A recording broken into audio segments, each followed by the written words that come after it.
What's up, guys? Welcome to a special edition of our Dynasty Rookie Spotlight series here at Masters. I got to be honest, we failed you a little bit. We were going to do an episode on every single skilled position player drafted. It's a lot of work. But, it's already June 20 something, Yeah. by the time it might even be July 1st by the time you're watching this. I mean, this offseason's flying by. And the truth is, we respect your guys' time so much. Like, we just got to kind of lump some of these names who, they're all lottery tickets when we're talking about 5th, 6th, 7th round NFL draft picks. Mm-hmm. They're all a shot in the dark. So to save your guys' time, to save our time, we're going to lump it together in one. We're going to tell you about some of the late round flyers we love. Yes. Some of the guys who we think can hit. And, some of you guys might think, this show sounds like not worth watching. I'm not going to find anything. I want to remind you, a few years ago, the doc and I were talking about, I just want to throw out some names we liked in the third round of our rookie drafts. We like Stephon Diggs. We like Jarvis Landry. We like David Johnson. We like Justin Hardy, who did not fire. But, there's guys we liked who hit, and there's guys we liked who didn't. And kind of same point with this episode. Most of these guys, not going to hit. But, you get those Stephon Diggs type players. Yeah, you do your due diligence, right. You get those David Johnsons, so it happens. Some of these guys, every once in a while, they hit, and you look like a genius for, taking a guy you barely even knew who he was. But, yeah, you heard the doc and Dynasty Owl talk about him. You're like, I'll take a shot on him. And it just might work. Yeah, that's what you do in the third round anyways most of the time. Right, you're most likely taking a guy who doesn't have a clear path to start. So, I mean, you might as well take a guy who, at least has some potential, or a guy that we like, Yeah. It's worth doing your research on, for sure. So I'm going to kick us off. I'm going to bring up a guy who right now he's a pure handcuff because there's a beautiful back in front of him. But that being said, Chuba Hubbard was a guy just, not this past college football season, but the one before that, he was one of the best running backs in college football. Production galore, just ultra efficient. Was a guy we thought was going to get drafted really high. Then he came back for his senior year, which was probably a mistake.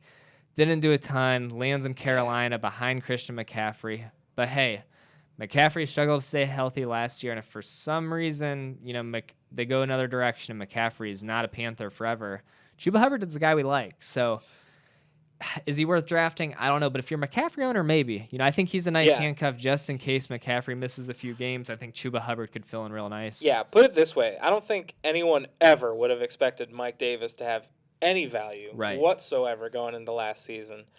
And he ended up having a really good year and earned himself a starting spot in Atlanta because of it. So, I mean, anything could happen. And I like Chuba Hubbard's opportunity to, make something out of his touches. I mean, this is another guy like Al mentioned.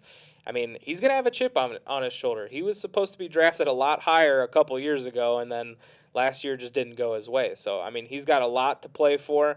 And, again, as we talked about, dude's a home run hitter. Yep. So, I mean, he's a guy that can make something out of not a ton of opportunities. So, I really like his prospects behind McCaffrey. Yeah, and I'm going to jump around to another name that it's not in order of the way they were drafted at all, but just because it's a little bit of similarities in some ways. And to me, that's Kenneth Gainwell. Yes. Obviously, Miles Sanders is not the obstacle that Christian McCaffrey is in his way. But, Miles Sanders is definitely the starter until proven otherwise. But Kenneth Gainwell is a guy we liked a lot coming out of college.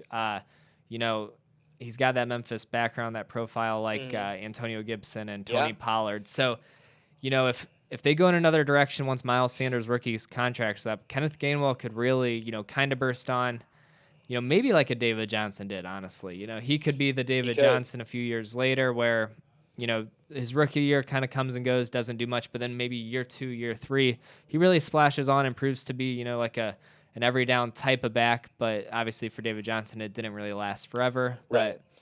But yeah, I love the opportunity for Kenneth Gainwell. And similar to what we say about McCaffrey, I mean, Miles Sanders has had his own history with injuries. He's probably good for a pulled hammy at least once this season. So Gainwell's going to get opportunity. And yeah, I mean, he's pretty dynamic, so I think he's going to make a lot happen with those opportunities. I'm not worried as a Miles Sanders owner, but I will say I do like the opportunity for Gainwell, and I think it's a guy I'm going to be looking at towards the end of the draft. Who else? Who's got you excited, Doc? I already forget. Yeah. Hold on, let me see. Well, I will say one here will be Brevin Jordan for the Houston Texans. So Brevin Jordan was a guy I think we did end up getting a spotlight out on. Yeah, we did. Which says a lot, actually. We did a spotlight pre-draft and didn't post-draft, which means he fell way too far. Yes. Because we did far fewer pre-draft than we did post-draft. Yeah, a guy that clearly was perceived to be better in the eyes of the media than NFL teams, actually. He slipped quite a bit. Made it all the way to the 5th round when there was like first, second round buzz for a long time on this guy. So, not ideal. But, I mean, again, tight end's been a weak spot for the Texans for some time. I mean, he's got all the tools. He should be able to play relatively early. And, you know, they always talk about a tight end being a quarterback's safety blanket. Well, Tyrod Taylor and then most likely Davis Mills at some point, I mean, they'll have a good option to just kind of dump the ball off to, and Brevin Jordan. So I really like that opportunity. Again, this is a guy that, you know, his value's way low. Like, he's probably not even getting drafted, and if he is, it's going to be late 3rd round. Yeah, and what's crazy is, I mean, from day one at Miami, he was like a legit tight end, like got a ton of media attention, you know, performed really well. I know he's a little undersized in terms of height at the tight end position, but he runs super tough after the catch. He has a lot of good qualities to his game. But, yeah, kind of slipped unknowingly. Why? And, you know, I'm not going to, like, speculate, but, you know, maybe it was just some of the intel teams got with, you know, coaching staff and maybe just I don't want to say character, but, you know, maybe it was something like that, which sounds like a negative. But, I mean, if the talent's there, the talent's there. So yeah, I have a feeling this is going to be one of those situations where a year from now we're like, how did Brevin Jordan make it to the 5th round? Right. And similarly, I think he'll produce in fantasy. He reminds me of like a better Jonnu Smith, and Jonnu Smith Jonnu Smith's just got a huge contract with the Patriots. So I mean, I think I think Brevin Jordan can be a legit tight end, just like Jonnu Smith has kind of proven to be.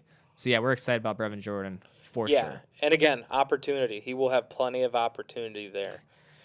Let's see. Who else did I like there? So I'm just going to throw out one that we didn't talk about mentioning, but Luke Farrell, tight end. I almost talked about him, too. The only reason why I'm saying this is, you know, there's a lot of people drafting Jaguars tight ends in their drafts right now where they shouldn't be, and they're selecting Tim Tebow.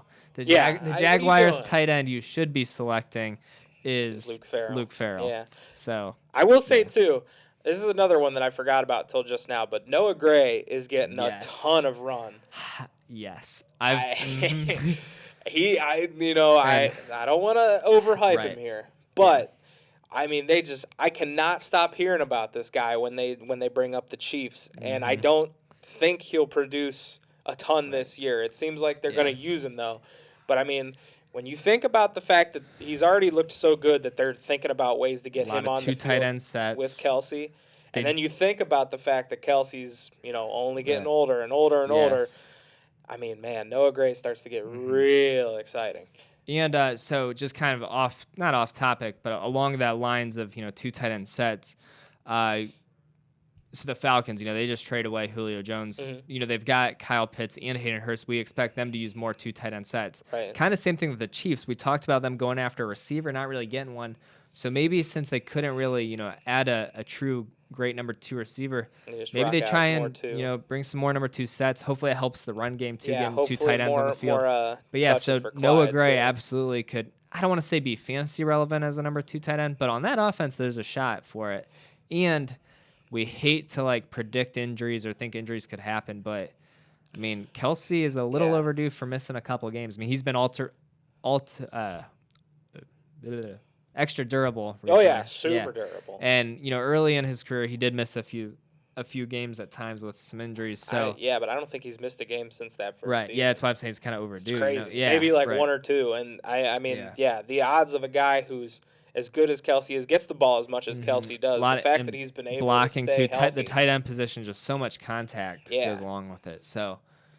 Yeah, maybe Noah Gray gets a shot as the number 2 tight end. I like Noah Gray a lot. Just, I mean, again, if you're hearing that much about the dude already, I mean, he's doing something right, and that's exciting, especially with that offense. I mean, the fact that he could be the starting tight end for Patrick Mahomes in 3 years, that's a very realistic possibility, and that would be huge. The fact that you could get him for, I mean, a late 3rd round pick in your rookie draft right now, that would be huge.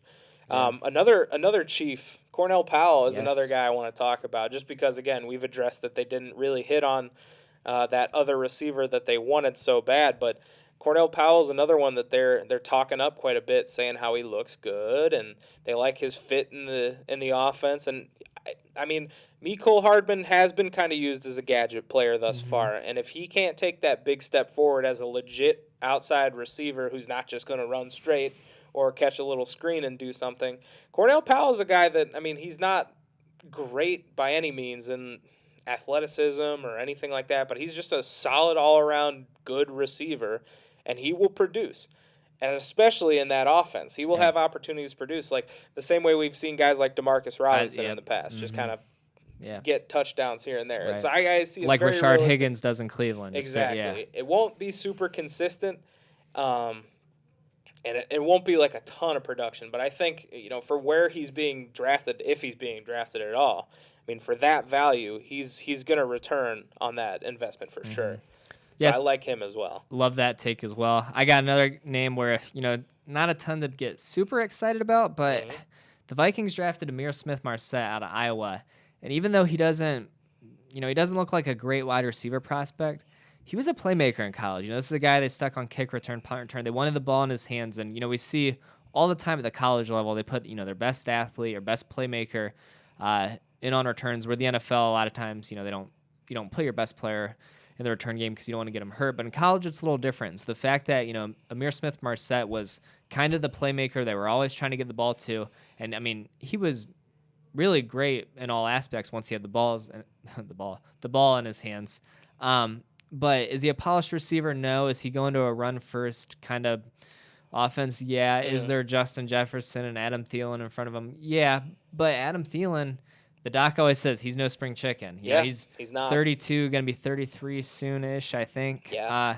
And the other thing I love, like I said about Amari Smith, is he can get on the field on special teams. So a lot of times, the key to a rookie breaking out is just being active on game day. Sure. And if he can be the return man, he's going to be active on game day. And then, in 3 or 4 wide receiver sets, he's going to get some opportunities to, get his feet wet as a rookie. And, who knows, maybe it takes 2 to 3 years, but eventually Adam Thielen's going to be gone. And maybe he's the number 2 with Justin Jefferson. It could be a stretch, but it's a very possible scenario as well. So he's a guy I'm kind of excited about. Would I draft him in my rookie drafts? Maybe not, but I'd keep my eye on him throughout the year. Maybe pick him up, halfway through the season or towards the end of the year and kind of get him for next year. And that's another important thing to kind of start thinking about already, is just which of these guys do you expect to do basically nothing as a rookie, but you see that path for year 2. Right. And then you pick him up before the offseason, because then, I'm not saying Adam Thielen's going to retire, but something like that happens. And then all of a sudden, he's the next man up who's getting on all the buzz, and you already have him on your roster. It's a strategy we always talk about doing at the end of the year. But yeah, so some of these guys, it's just good to start thinking ahead of time, who could have a year 2 breakout that's going to fly under the radar. And actually, under that exact same logic, this one might take 2 years. And I might be a homer for saying this. Homer as in, hometown guy. Yeah. But Demetric Felton, obviously played a lot of running back and receiver at UCLA. The Browns definitely don't need a running back right now with Nick Chubb and Kareem Hunt. Don't really need a receiver. Either.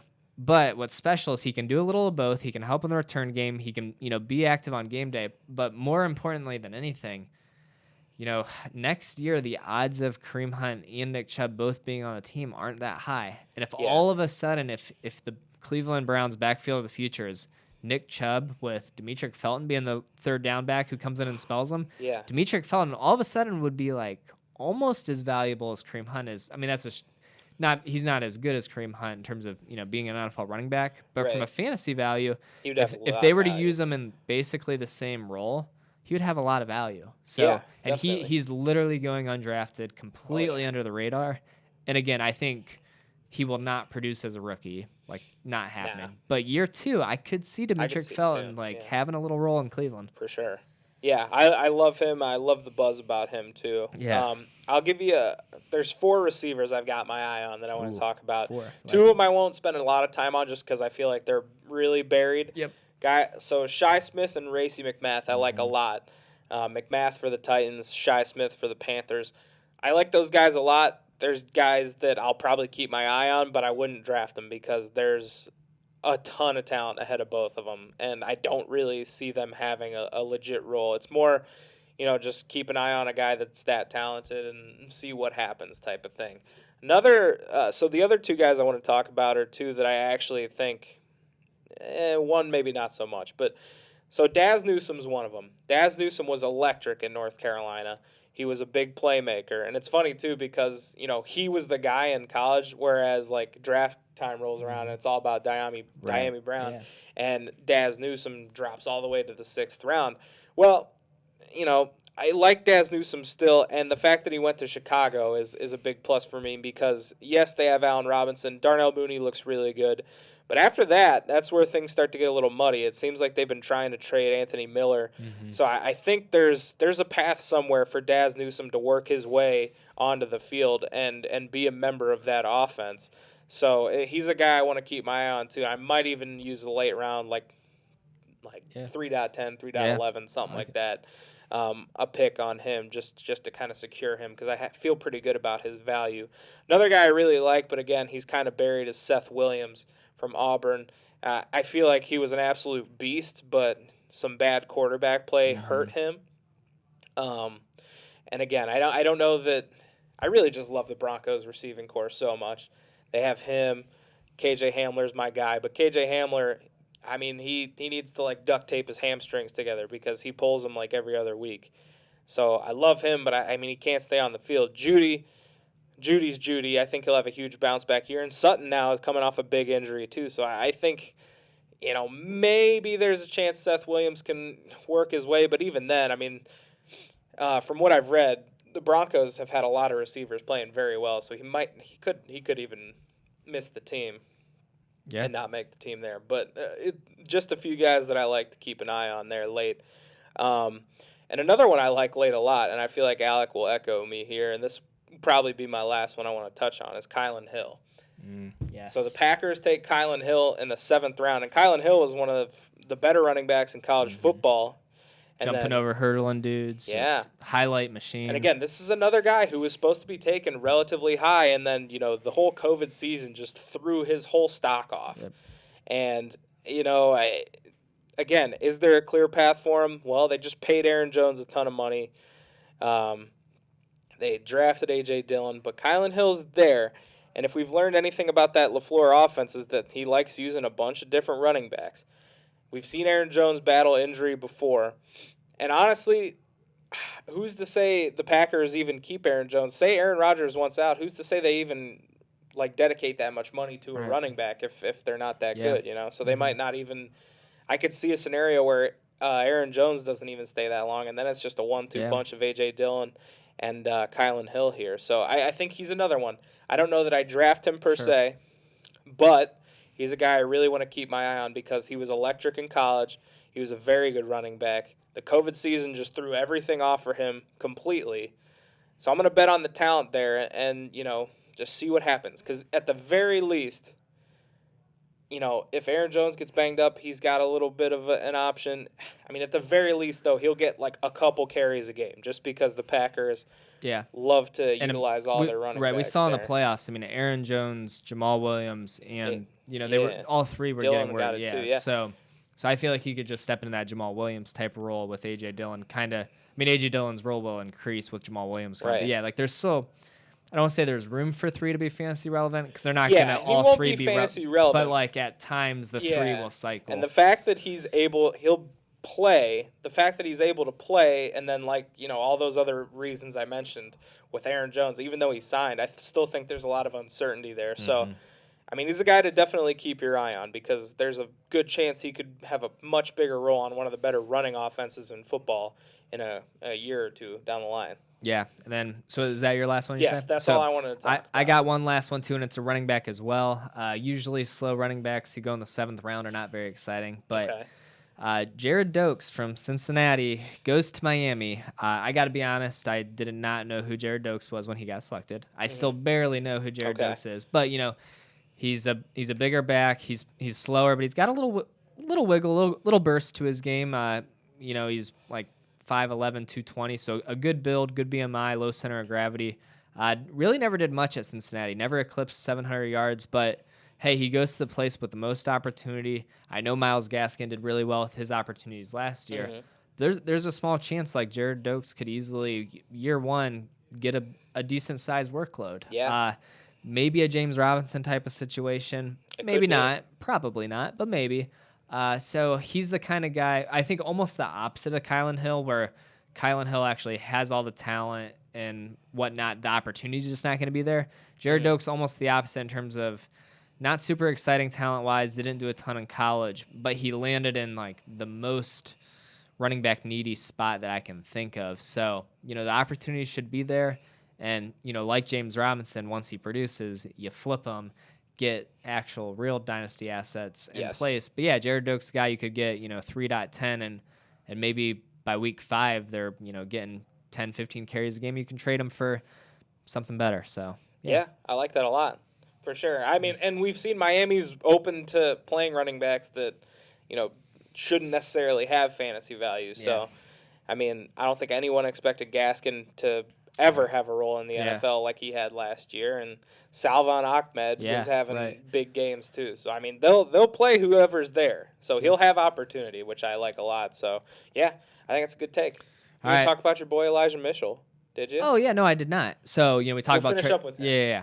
Forgot all about Elijah Mitchell. So we talk about Trey Sermon all the time, and I like Trey Sermon. I think he's a good all-around back, but struggled to stay healthy at Ohio State and Oklahoma. But Elijah Mitchell goes to San Fran as well, and obviously San Fran, the landing spot, was one of the huge things that just bumped Trey Sermon right up all of our rookie draft boards. But I don't want to say Elijah Mitchell is better, but he has the potential to be just as good as a Trey Sermon.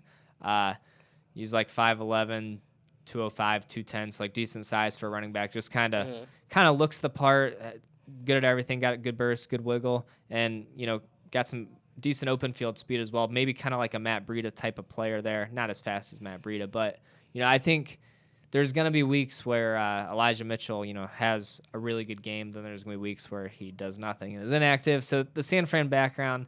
It's funny, we get so excited about it, but it's almost one of the most stay-away backfields, too. It's crazy to think about how many running backs they've cycled through in the last 2 years. For that, I'm cautiously optimistic. But when it gets to those kind of backfields, I'm always a fan of getting the cheapest guy because they're all going to have their weeks. So rather than pay up for a Trey Sermon, why not just take the real late-round flyer on Elijah Mitchell, wait until Trey Sermon goes down and Elijah Mitchell has a few weeks here and there, and then maybe you can flip him for something.